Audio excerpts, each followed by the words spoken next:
Oui, je comprends. Kayna Baqa a dit que la note, elle n'a pas été annulée. Bon, peut-être il est d'actualité pour voir ça avec le conseil en chevaux comment.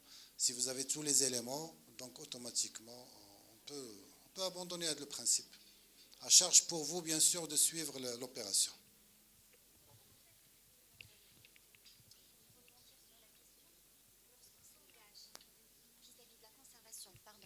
Il y a aussi la possibilité de s'engager dans un article, en fait, dans une clause spéciale, comme quoi le dépôt va être effectué après l'accomplissement des formalités. Généralement, ils acceptent, c'est-à-dire on n'a pas besoin d'ouvrir le compte à terme avant, sur simple en fait engagement pris par le notaire, comme quoi le dépôt va être effectué sur un compte à terme.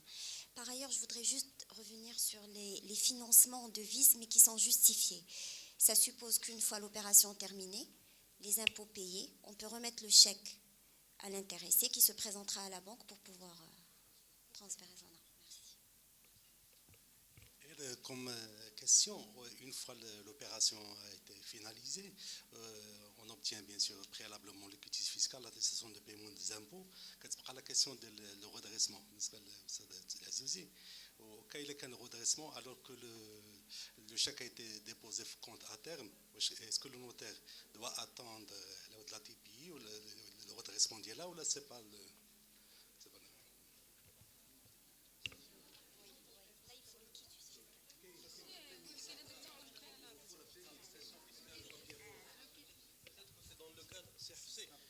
Ah oui, oui, c'est un problème majeur par rapport à la révision. Est-ce qu'on doit attendre ou pas? يمكن سي حفصي il va me compléter. سي حفصي va me compléter par rapport à la question de départ définitif du Maroc. Là oui, mais pour un étranger qui fait des investissements au Maroc, il n'y a pas lieu d'attendre à ce qu'une révision, parce que là, ce sont des délais qu'on doit respecter. Il a le droit d'aller en justice, il a le droit donc on ne peut pas retenir l'argent plus qu'il faut.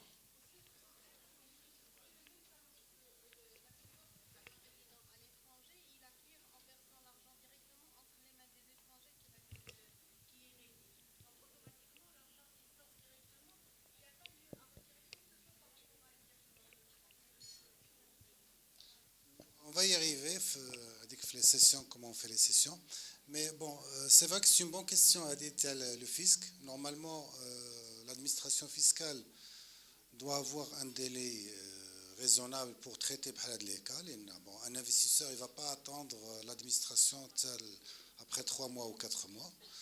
Sinon, elle doit prévoir une clause de retenue de garantie ou quelque part, il faut la prévoir. Mais c'est vrai c'est une question d'ordre fiscal qu'il faut vraiment acter. Hein.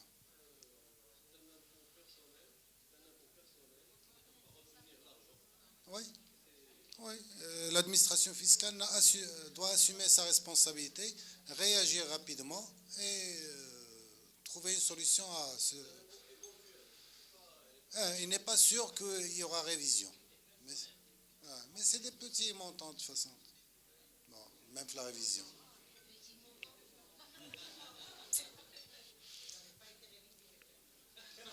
Non, l'investissement, ça c'est sûr. On le prélève à la source, donc c'est pour ça qu'ils n'ont pas besoin de le faire. On va y arriver. Donc, alors, alors la session. Là, on a parlé produit de revenu, le revenu et le produit de l'investissement comme principe. Là, on va parler des intervenants dans la session. Donc la cession peut intervenir au Maroc entre des étrangers non résidents qui cèdent à des Marocains résidents. D'accord?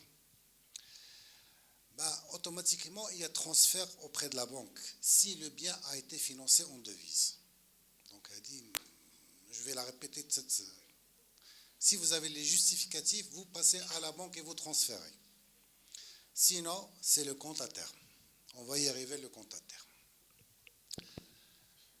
Elle peut intervenir entre des étrangers résidents. Là, on est entre étrangers non résidents. Et là, on est avec étrangers résidents et un Marocain. Si le bien a été financé en devise, transfert. Sinon, on peut remettre les dirhams, l'étranger résident. Il réside au Maroc. On peut lui remettre. On n'a pas besoin d'ouvrir le compte à terme. Et voilà la résidence. Le fait d'être résident lui donne droit à obtenir avec les dirhams de la session dialogue. Pas besoin d'ouvrir le compte à terme. S'il est résident. La preuve de la résidence, c'est la carte d'immatriculation.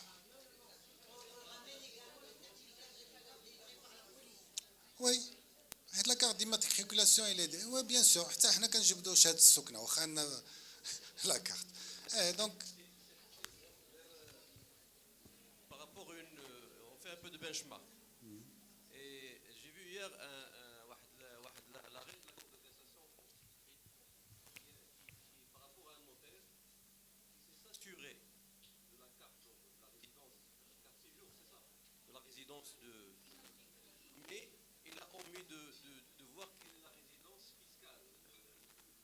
Et du coup, il a été responsabilisé pour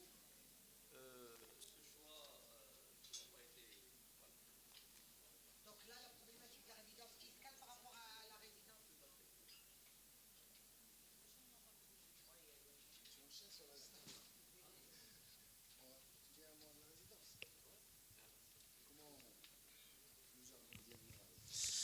Alors, il ne faut pas nous reprocher si d'autres administrations ne fonctionnent pas forcément comme la nôtre. Donc, nous, on est office d'échange.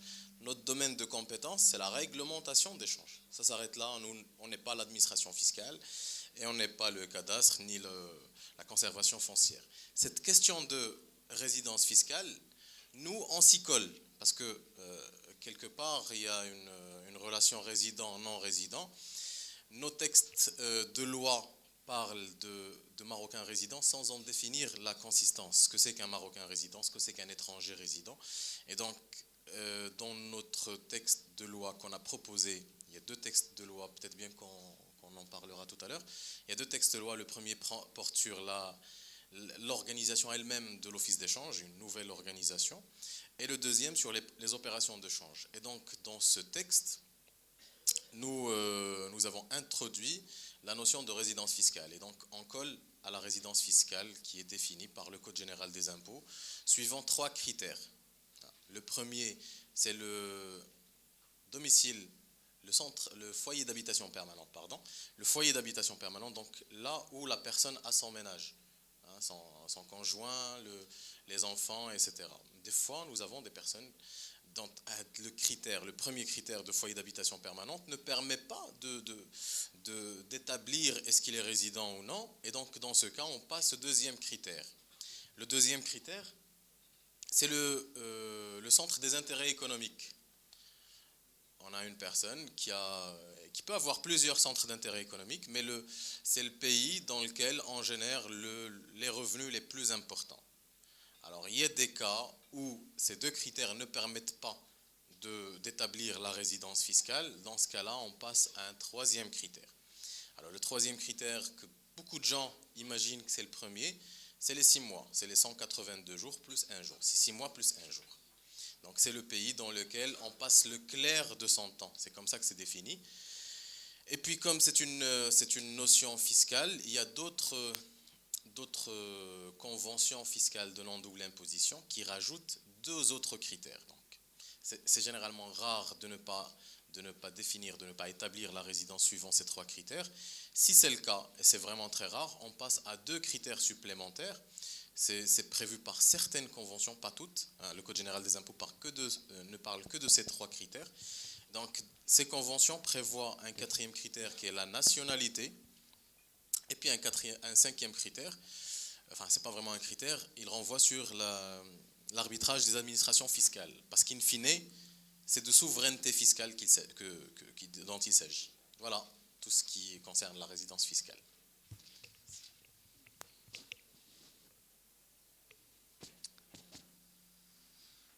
D'accord.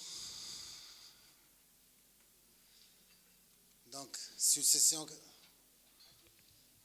Donc, ça répond un peu les questions jusqu'à présent. Donc, on passe la session à l'étranger. Donc, c'est une session, et là, ça rejoint votre idée. La session transaction peut intervenir entre deux étrangers non résidents. En France ou en Espagne, qui vivent un bien au Maroc. Donc, il se fait payer à l'étranger. Sinon, entre un étranger et un Marocain résident à l'étranger. C'est deux opérations qui peuvent, bien entendu, être réalisées. Ils sont financés à partir des disponibilités d'Yelom à l'étranger. Seulement, le bien lui-même, celui qui l'a acheté va hériter de la situation initiale. Si le bien initialement a été financé en devise, donc le nouveau acheteur va hériter de la transférabilité. S'il n'a pas été financé ou n'arrive pas à prouver, donc il hérite de la situation d'un bien qui n'est pas financé en devise. En devise, à l'étranger en devise. Mais le bien le premier jour où il a été acquis, il a justifié que c'était en devise, donc transférable 100%. Si ce n'est pas le cas, c'est le compte à terme. C'est le point qui pose beaucoup de problèmes dans l'acte notarié. Donc on suppose qu'il s'agit d'un bien immeuble, par exemple, situé au Maroc. Nous avons deux non-résidents qui font le déplacement chez le notaire au Maroc, sachant qu'ils ont déjà payé l'argent à l'étranger. Oui. Le problème, ça pose problème d'abord pour la preuve de paiement. Ça prouve que le paiement est effectué en devise. Est-ce qu'on doit demander à ces personnes le justificatif du paiement en devise du prix de vente et la contre-valeur? Parce qu'on va mettre le prix en dirham. Et la contre-valeur de quel jour?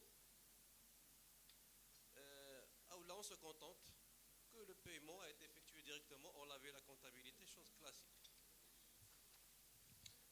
Avec le financement, fait le cas, il n'est plus important. Après, c'est deuxième main, si on peut dire ça, c'est deuxième main. Donc, comment il a été financé, c'est en dehors de la vue du notaire ou la hors comptabilité, mais ça ne nous pose pas de problème. La transférabilité repose sur le financement initial, le premier jour où le bien a été acquis par l'étranger, par le premier étranger qui va céder d'abord fait le cas. Pour vous donner un exemple,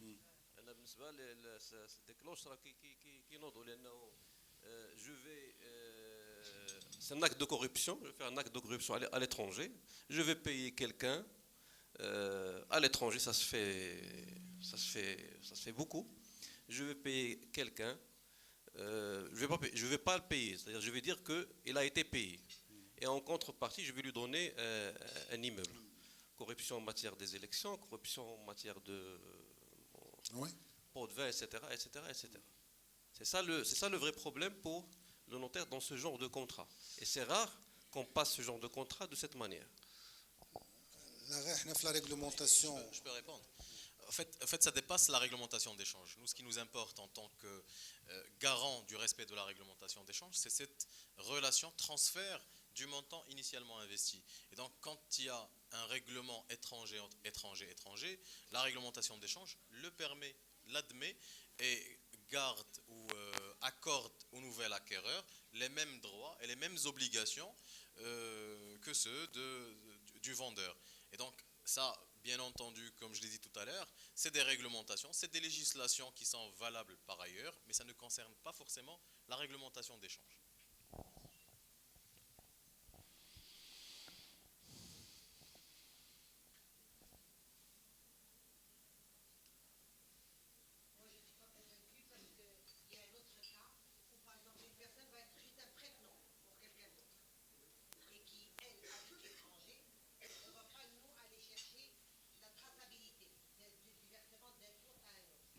C'est vrai, mais je pense qu'il était très clair. Pour eux, c'est la réglementation d'échange, ça s'arrête là. Ça ne concerne ni blanchiment, ni corruption, ni pénal, ni civil, ni rien du tout. Donc c'est à vous de voir. Vous avez d'autres lois qui D'ailleurs- s'appliquent. D'ailleurs, si tu permets, Mustafa, c'est pour ça que tout à l'heure, CFC, quand il a commencé à parler du transfert des revenus d'investissement, la réglementation d'échange prévoit le transfert des revenus d'investissement à partir du moment où on est étranger non résident. Elle autorise le transfert des revenus d'investissement, même si l'origine des fonds n'est pas justifiée, c'est-à-dire l'origine étrangère des fonds ayant servi à l'investissement n'est pas justifiée. C'est pour ça que tout à l'heure il a dit, même si l'argent est volé, bon moi j'irai pas jusque-là, mais il faut dire que la réglementation d'échange autorise le transfert des revenus d'investissement, même pour les étrangers non résidents, même si ces investissements sont financés en dirhams. Et ça s'arrête là. C'est-à-dire c'est ce que prévoit la réglementation d'échange. Et bien entendu, nous, on ne peut pas empiéter sur des attributions d'autres départements du contrôle. Voilà.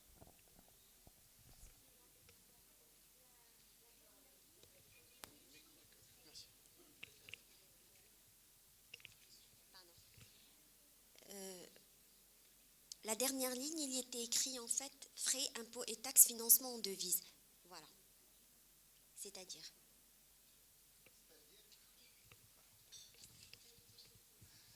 Lorsque la transaction se passe à l'étranger, les frais, lorsqu'on parle de frais, c'est les frais du notaire et tout, donc il faut justifier le paiement des impôts et taxes, les frais d'inscription pour la conservation foncière, tout ça, il faut que ça soit financé en devises. Parce qu'on suppose que c'est deux étrangers qui ont passé un acte entre eux et qu'un étranger n'a pas d'origine en dirham s'il ne rapatrie pas des devises. Donc il doit justifier qu'il a rapatrié. Donc généralement, soit il gît des billets de banque qu'il essaie un bordereau, soit un virement sur un compte, soit. Donc il y a toujours une traçabilité. Excusez-moi, mais spécialement par rapport à la cession entre un étranger et un MRE, généralement les MRE, ils proviennent avec un chèque de banque marocaine. Donc on n'a pas de souci dans ce sens.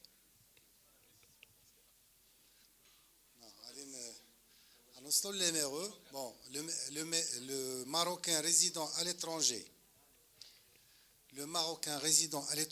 pour qu'on considère l'investissement qu'il réalise dans son pays comme investissement, il doit être financé en devises, à partir de ses disponibilités en devises. Sinon, c'est juste un Marocain, bhali ou bhalk.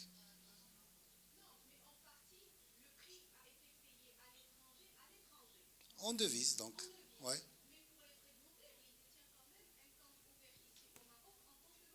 Non, il doit les payer en devises. Il doit justifier, il a rapatrié. Il peut avoir un compte en dirham convertible dans lequel il injecte à chaque fois des fonds. Donc un avis de débit peut justifier. Donc, oui, pour le paiement, est-ce que vous avez rapatrié? En devise, c'est soit des virements, donc on revient les trois modes, c'est soit un virement, soit le débit d'un compte en dirham convertible, soit le débit d'un compte en devise. S'il vous plaît, on a une question, s'il vous plaît. Il reste toujours, s'il a financé en devise, il hérite de la situation du bien. S'il n'a pas financé en devise, Rachra, Melk fil Maghrib, Bhalna Kamlin. D'accord? Donc c'est très important, il faut faire attention avec les Marocains résidant à l'étranger. Des opérations avec le double statut leur donne des droits, mais en même temps peut induire en erreur. Donc pour la majorité des investissements, les Kénines d'Abaf l'état actuel, c'est les acquisitions immobilières, donc c'est les achats d'appartements, ou de villas, ou de riad, donc on parle là de personnes physiques non résidentes et les Marocains résidant à l'étranger. C'est les non-résidents, qu'ils soient étrangers, ou là les Marocains résidant à l'étranger. Donc le régime ne s'applique pas les étrangers résidents. Donc il faut faire la distinction. Donc il y a deux conditions. Donc d'abord, c'est ne pas être propriétaire d'un logement. Donc parfois on se contente d'une attestation sur l'honneur pour ce cas. Et il doit faire un apport minimum en devise de 30%, la valeur du bien. 30% c'est le minimum. Donc, bien entendu, le reliquat peut être accordé comme prêt par la banque marocaine. On a un autre régime avec la banque. Le remboursement, le prêt doit intervenir en devise. Donc, là, il faut faire attention. Tous les frais, les droits d'enregistrement, les droits d'inscription, la conservation foncière, s'il y a des aménagements à faire, s'il y a des constructions, tout doit être financé en devise, pas en dirham. Le remboursement du prêt intervient en devise, mais ça, c'est la banque, ce n'est pas vous. Au moment de la liquidation, le transfert intervient au prorata, les montants en devise justifiés. On va supposer qu'au départ, il a fait un apport de 30%, il a obtenu un prêt, une banque marocaine, il a remboursé 15% avec le prêt. Donc le transfert, Kerjando, 45%, pas plus. Le reste, le reliquat, Raimchiloul, un compte à terme. Donc je serai 1 million de dirhams, j'ai mené à 30% en devise, où il a remboursé 150 000 dirhams. Donc, un doux transférable. Le reste, automatiquement, c'est un compte à terme. C'est 10 dirhams à l'origine, le prêt de la banque. D'accord? Pas de questions à ce niveau? Bien entendu, pour les opérations, ces opérations, il y a des comptes rendus en termes d'investissement. Il y a des comptes rendus. On a fixé la réglementation, c'est un délai de 6 mois, date de réalisation de l'investissement. Qui peut faire le compte rendu? C'est la banque, c'est le notaire, c'est l'avocat, c'est la fiduciaire. Donc le contenu le compte rendu, c'est l'identité, la nationalité, lieu de résidence de l'investisseur, le secteur d'activité, le montant, la forme. C'est juste un compte rendu. Ça nous permet de suivre un peu les investissements réalisés au Maroc. Donc, bien entendu, en fonction de la nature de l'investissement, les création de société ou la prise de participation, là, pour chaque catégorie, nous avons des documents qu'il faut fournir avec la déclaration. L'acquisition, vous avez les copies des contrats d'acquisition, un état qui fait ressortir les dépenses, s'il y a des dépenses engagées au titre de l'investissement, et les formules ou les attestations bancaires justifiant le financement en devise ou la justifiant le débit des comptes en devise ou la décompte en dirham convertible. Donc c'est pas énorme comme document. Hein. Ouais. On a une question au fond.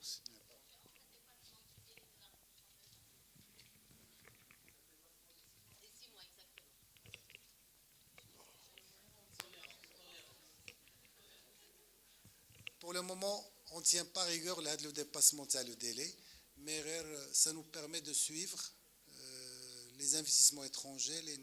De l'autre côté, nous avons les demandes de transfert, on doit suivre un peu ce qui se passe. Donc,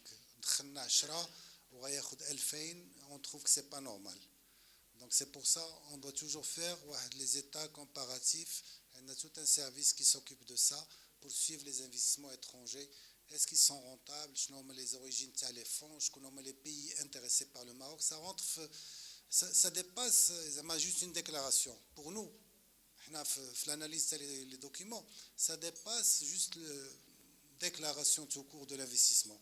Comme chauffe des aspects stratégiques pour le gouvernement, les pays intéressés par le Maroc, la nature des modalités de financement, les devises, les consolidations de créances.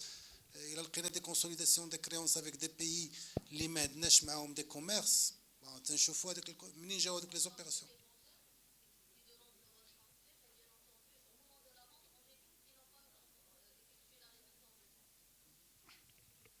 Il y a des opérations très douteuses en matière d'investissement, il y a des opérations très risquées pour le Maroc.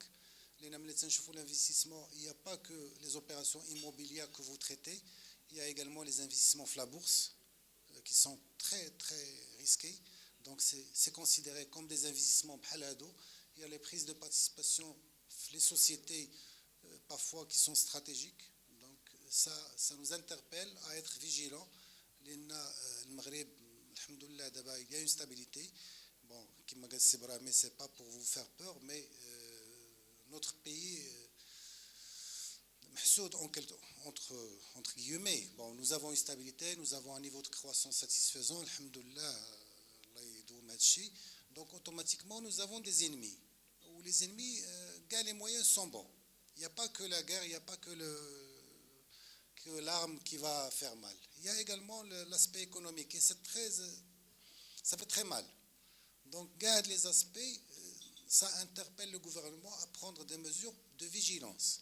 Ça n'a pas des opérations, peut-être à votre niveau, mais comme des opérations que vous traitez, des opérations, on remonte des informations, comme d'autres administrations, où il y a des analyses à haut niveau. Donc, ça nous interpelle pour faire les analyses, les natures des investissements, les catégories, les produits intéressants pour les investisseurs étrangers, les secteurs, le secteur ça marche, ça ne marche pas, le pays est intéressé par le Maroc, là. Donc, le rapprochement qui nous permet d'avoir ou de donner l'information aux autorités qui décident de la politique au Maroc. Monsieur Hafserer, juste par rapport à ce que vous avez dit, s'il y a un conseil à donner au notaire aujourd'hui par rapport à cette garantie de retransfert. Et le notaire, c'est le conseiller des parties et c'est l'interface de l'État, etc., etc. Mais ce qui est pertinent, c'est qu'au moment où le client se présente chez vous, à l'étude, pour vendre un bien, il est recommandé de vérifier dès le départ, avant de signer le contrat, si cette personne a un dossier, s'il a une garantie de retransfert, oui ou non.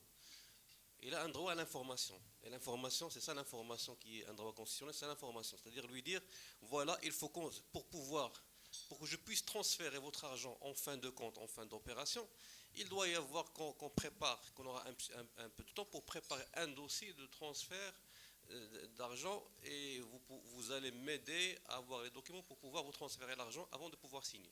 Voilà. C'est vrai qu'il faut, enfin, comme on dit, il faut jouer sur le côté commercial. Être un bon notaire, c'est une chose. Avoir le côté commercial et le marketing, c'est autre chose. Donc, si vous conseillez votre client fidèlement et vous lui constituez un dossier, vous lui faites les recherches nécessaires, ben c'est sûr que ce client ne va jamais changer de cabinet. Donc, il se fait comme toute sa vie où il va vous ramener d'autres clients. Mais automatiquement, s'il est du premier coup malmené par l'administration parce qu'il n'a pas pu justifier l'origine des fonds, automatiquement il va dire, et ça a été déjà dit par plusieurs clients, le notaire n'a pas fait son travail. Ça nous a été dit. Donc malheureusement, parfois ils ont raison. Parfois ils ont raison. Parce que les éléments de preuve, le notaire, il peut les avoir avec le moment de la réalisation de l'opération. Le moment est 12, donc c'est difficile de revenir en arrière et chercher l'information. La question c'est le départ définitif et la succession. Donc, lorsqu'un étranger, on parle de départ définitif, bon, c'est vrai que là, c'est des textes anciens qu'on est en train de revoir, la version actuelle de l'instruction générale. On est en train de revoir ça. Mais un étranger qui a résidé au Maghreb les années 50 ou les années 60, il veut partir définitivement vers son pays. C'est 30 000 dirhams par année de séjour au Maghreb. Donc il a 20 ans, c'est 30 000 multiplié par 20. Il a un compte fait des milliards, il a 30 000 multiplié par 20. Il est transférable librement. Le reste, qui est chez le compte à terme, ou là, ça passe par une autorisation spéciale de l'office d'échange. Et c'est la même chose pour la dévolution successorale. Un étranger qui quitte le Maroc, généralement, le revenu diallo ou la richesse qu'il a constituée, c'est en dirham. Donc, Mandouche, la preuve qu'il a investi en devise et qu'il a le droit de transférer ça. Il peut être un employé ou un commerce, donc tu as bien 20 dirhams ou hat في الكونت. واحد الوقيته كيقول لك انا je veux rentrer chez moi, automatiquement تلقاو راسنا في هاد les 30 000 dirhams. La dévolution successorale, c'est la même chose. c'est les héritiers. Donc, le défunt, il a vécu, s'il a financé en devise, donc maintenant, la transférabilité même pour la succession. Sinon, on fait le même calcul, 30 000 dirhams par année de séjour au Maroc.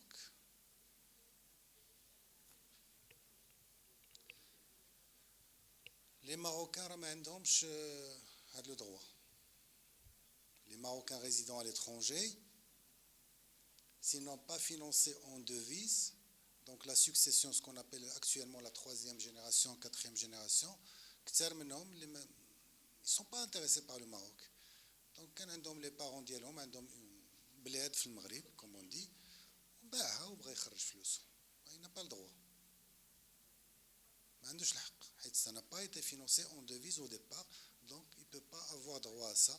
Il y a certains cas qu'on autorise, selon les cas, mais ce n'est pas automatique, c'est des cas rares, donc ce n'est pas automatique. Il y a des questions sur le départ définitif.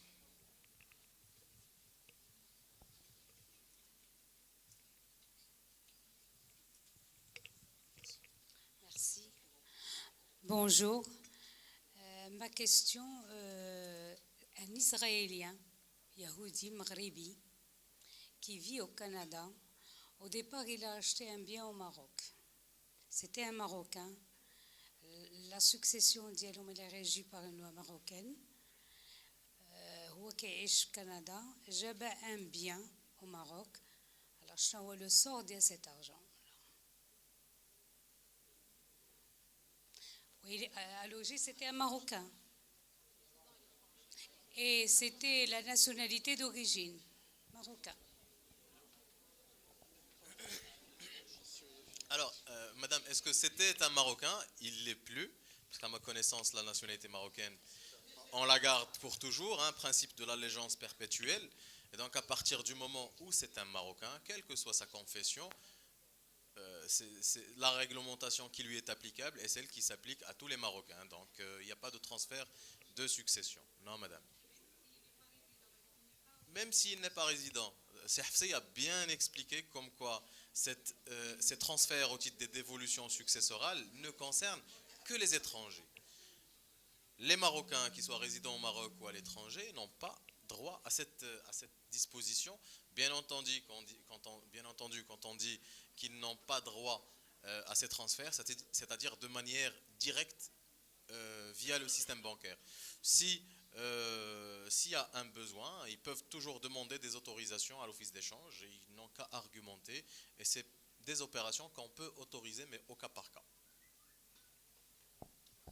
Donc, faites le cas on va parler d'un cas exceptionnel. Là, on parle toujours de 30 000 dirhams par année de séjour. On va parler d'un cas exceptionnel sur la base d'un accord signé entre le gouvernement du Maroc et le gouvernement français en 1999, par lequel il a été décidé d'autoriser le transfert des biens acquis par des Français d'origine, donc avec un plafond, la valeur jusqu'à 5 millions de dirhams.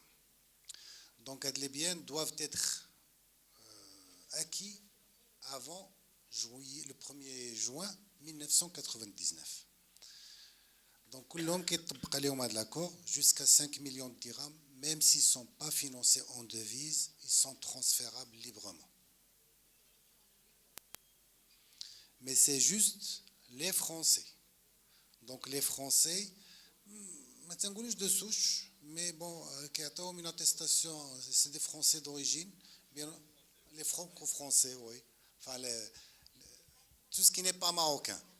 Tout ce qui n'est pas marocain. Les Marocains qui obtiennent une nationalité française, ils ne sont pas régis par le protocole.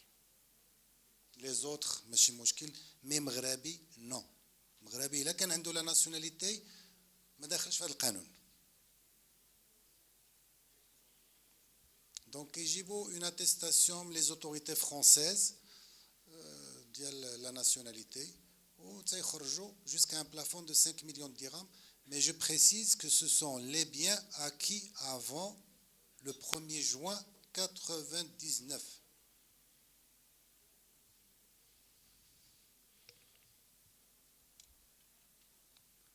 les Français. هذا القانون راه ما مطبقش على لي اسبانيول enfin c'est le protocole ما كاينش مع l'Espagne وما كاينش مع d'autres pays. C'est juste la France. سي حسي لو طون غادي كيهرب علينا شويه.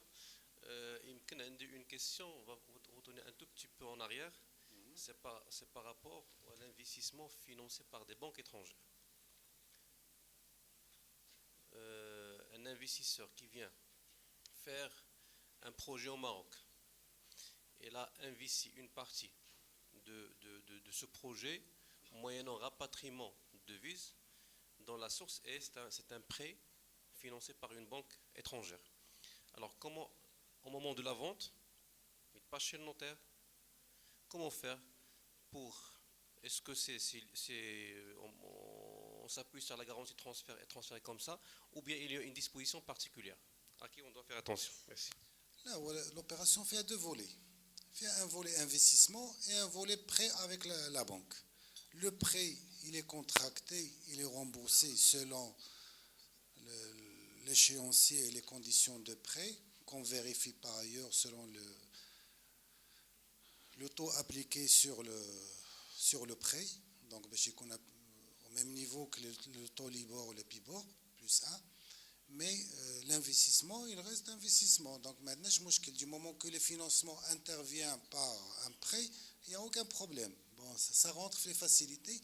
Maintenant, du moment que c'est un prêt étranger, donc le remboursement bouhdo, l'investissement, il bénéficie de la garantie du moment qu'il a été justifié avoir été financé en devise. Donc je ne sais pas, je vais le temps. 20 minutes, on a une priorité par rapport, ce que demandent tous les notaires, c'est par rapport au compte bancaire, la nature des comptes, parce qu'on doit conseiller les parties. Qu'est-ce qu'on fait en matière de débit, qu'est-ce qu'on fait en matière de crédit, etc. Donc les comptes bancaires, il y a 4 grandes familles de comptes bancaires, les comptes en devise, les comptes en dirham convertibles, les comptes à terme, bon, les comptes spéciaux, les comptes spéciaux. Donc, le dernier bon, pour faire la liaison avec l'investissement, ou le compte à terme. Le compte à terme, automatiquement, si le bien ne bénéficie pas de la garantie, n'a pas été financé en devise, le compte convertible à terme. Le compte est ouvert sur ordre du notaire. Pour le compte, il y a le cédant ou les héritiers. Bon, le fonctionnement en position débitrice et tout ça, c'est bien entendu, c'est du ressort de la banque. Les comptes peuvent être cédés, au même titre que l'investissement, ils peuvent être cédés entre étrangers ou là entre étrangers et marocains résidant à l'étranger.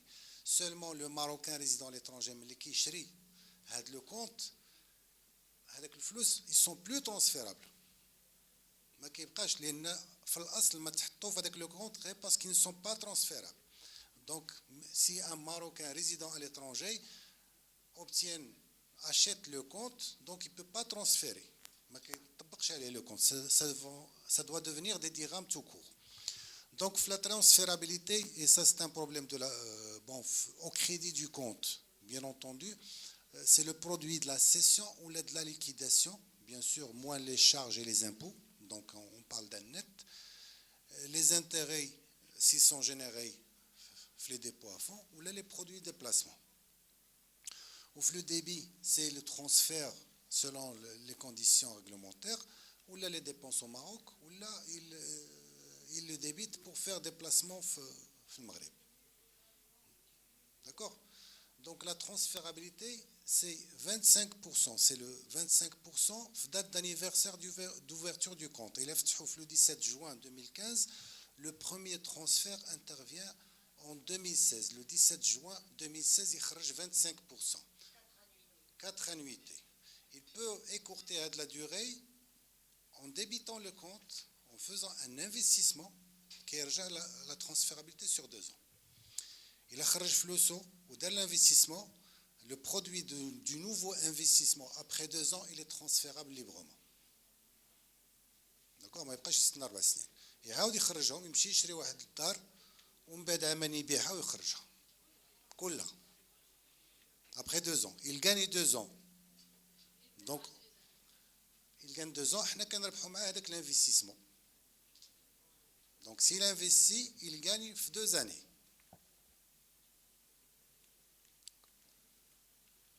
Donc, n'est pas obligé, mais il peut. S'il le vend en 2 années, il peut transférer. Mais il peut le garder éternellement. On ne l'oblige pas. Mais c'est l'avantage, au bout de 2 années, il peut transférer, il a le bien d'yelo.